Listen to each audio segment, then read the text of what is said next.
It was the moment when the world started believing the Cold War was thawing, when Ronald Reagan and Mikhail Gorbachev signed the Intermediate Range Nuclear Forces, or INF, Treaty in 1987. It was the first arms control agreement to ban an entire class of weapons, ground-launched cruise missiles with a range between 300 and 3,300 miles. But now America, supported by NATO, is getting ready to back out of that treaty. We will provide Russia and the other treaty parties with formal notice that the United States is withdrawing from the INF Treaty, effective in 6 months. If Russia does not return to full and verifiable compliance with the treaty within this 6-month period, by verifiably destroying its INF-violating missiles, their launchers, and associated equipment, the treaty will terminate. NATO says that Russia's new Novator 9M 729 cruise missile, launched from a ground mobile platform, breaches the agreement. But Russia insists its range falls short of the lower limits specified in the treaty. And they accuse America of breaking the treaty on a false pretext, so that they can develop their own new weapons. All we are saying is give peace a chance. The INF Treaty was originally designed to end the proliferation of ground-launched medium-range missiles in Europe, like the Pershing II ballistic missiles that sparked the long-running protests at Greenham Common. So, how successful was it? The INF Treaty marked the beginning of a big decline in nuclear proliferation, with over 3,000 warheads destroyed by 1991. But after George W. Bush took America out of the Anti-Ballistic Missile Treaty in 2002, progress slowed. In 2007, President Putin declared that the treaty no longer served Russia's interests, and in 2014, Russia allegedly tested a ground-launched missile in contravention of the agreement. Of the 9 nuclear powers, the US, the UK, Russia, Israel and France have all been reducing or maintaining the size of their arsenals. But Pakistan, India, North Korea and, most notably, China are believed to be producing more. As tensions between America and China grow, some analysts believe America wants to leave the INF Treaty so it can be free to counter China's nuclear ambitions. But there is no suggestion that the Pentagon currently has a particular weapons system it wants to develop that would be barred by the treaty.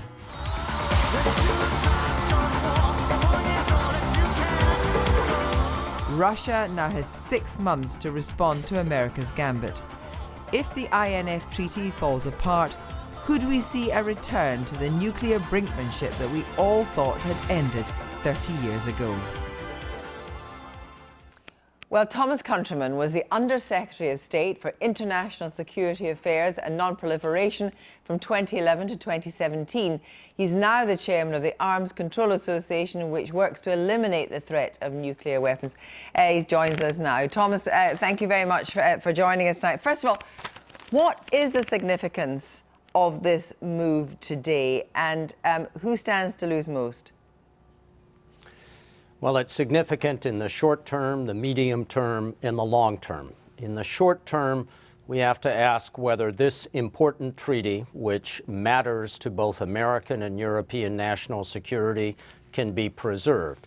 If it can't, then in the medium term, we have to think about what military and diplomatic steps NATO can take to reduce this new Russian threat to NATO's territory.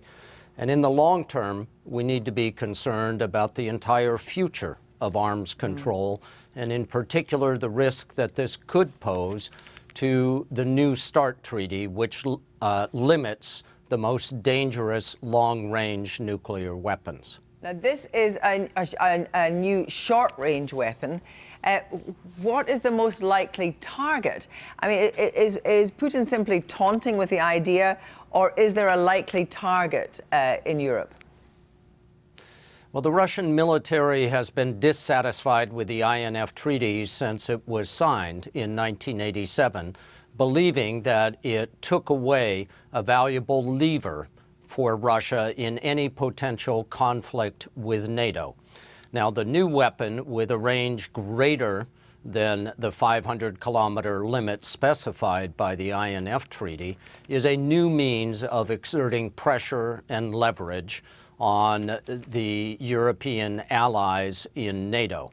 And so if they can keep these weapons, if the treaty goes away, and if at the same time Russia can credibly blame Washington for letting the treaty fall apart, it's a double victory for Russia, and it's a new military threat that NATO has to contend with. So in your view, is there a way for Russia to back off in this, and is there a way for America to step away?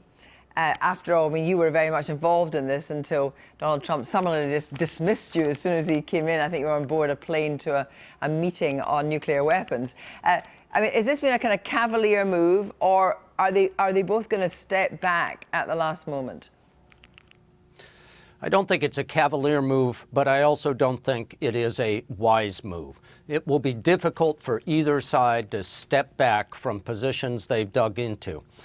But there has been work by a group called the Deep Cuts Commission, which includes experts from the U.S., Russia, and Germany, that has proposed to both sides on-site verification, reciprocal verification of the complaints that each side has made about the other.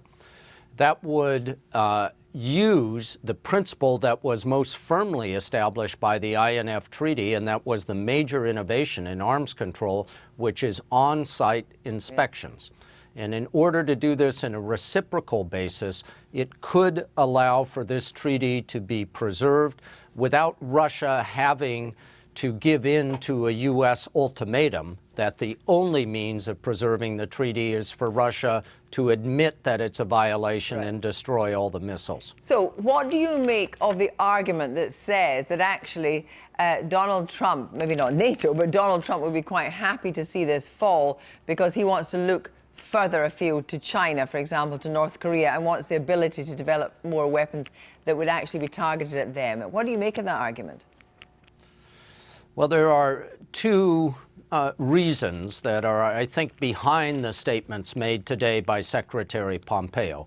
One is concern about China, which, unbound by any kind of intermediate forces treaty, has built hundreds, perhaps more than 1,000, missiles in this category.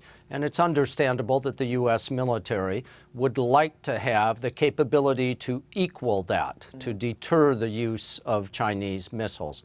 But there's a second category as well of motivation for this, and this is the deep-seated hostility of the National Security Advisor, Mr. Bolton, towards nearly any arms control agreement that the U.S. has negotiated in the last 40 years. He played a key role in the U.S. pulling out of the ABM Treaty in 2002, in ending the Comprehensive Framework Agreement with North Korea, and of course, most recently, in terminating the JCPOA, the nuclear deal with Iran.